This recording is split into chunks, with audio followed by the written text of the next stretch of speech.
Hi hello friends, എല്ലാ കൂട്ടുകാർക്കും നാളത്തെ പ്രൊമോ റിവ്യൂയിലേക്ക് സ്വാഗതം. അപ്പോൾ ഗോവിന്ദ് കഴിക്കാതെ വന്നതുകൊണ്ടായിരിക്കാം ഗീതു നിർബന്ധിച്ച് ഭക്ഷണം കഴിപ്പിക്കുകയാണ്. അപ്പോൾ ഗോവിന്ദ് വേണ്ടെന്ന് പറയുമ്പോൾ ഗീതു ഭക്ഷണം എടുത്ത് ഗോവിന്ദിൻ്റെ വായിലേക്ക് വെച്ച് കൊടുക്കുക കേട്ടോ.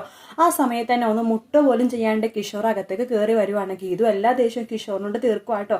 നിങ്ങൾക്ക് എന്താ മാനേഴ്സ് ഇല്ലേ മിസ്റ്റർ? ഞങ്ങൾ ഹസ്ബൻഡ് ആൻഡ് വൈഫാണ്. ഒരു റൂമിലേക്ക് കയറി വരുമ്പോൾ അല്പം മാനേഴ്സ് പാലിക്കണമെന്ന് പറഞ്ഞ് ഗോവിന്ദിനെ ചേർത്ത് പിടിച്ച് നിൽക്കുക കേട്ടോ ഗീതു. സോറി എന്ന് പറഞ്ഞിട്ട് കിഷോർ പോകുന്നുണ്ട്. അതിനുശേഷം അവർണികയുടെ ഭാഗത്തു നിന്ന് കിഷോറിന് നല്ല പൊരിക്കൽ വരുന്നുണ്ട്.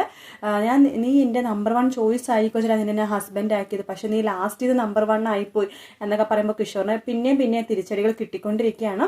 ഗോവിന്ദ് കിഷോറിനോട് പറയുന്നുണ്ട്, നിനക്ക് നിയമത്തിന് മുമ്പിൽ നീ രക്ഷപ്പെട്ടു ഗീതുവിനെ ദ്രോഹിച്ചതിൽ, പക്ഷേ ഈ AGM എന്ന് പറഞ്ഞത് നിനക്ക് ഒരു ജീവപര്യന്തം പോലെയാണ്. നീ നോക്കിക്കോ, ഗീതുവിന് വേണ്ടി ഞാൻ നിനക്ക് ജീവപര്യന്തം നിശ്ചയിച്ചിരിക്കുന്ന സ്ഥലമാണ് ഈ AGM ഗ്രൂപ്പ് എന്ന് പറയുന്നിടത്താണ് കേട്ടോ പ്രൊമോ തീരുന്നത്. വീഡിയോ ഇഷ്ടപ്പെട്ടെങ്കിൽ ലൈക്ക് ചെയ്യുക, സബ്സ്ക്രൈബ് ചെയ്യുക, കമൻറ്റ് ചെയ്യുക. മറ്റൊരു വീഡിയോ ആയിട്ട് നാളെ കാണാം. Good night, take care, bye bye.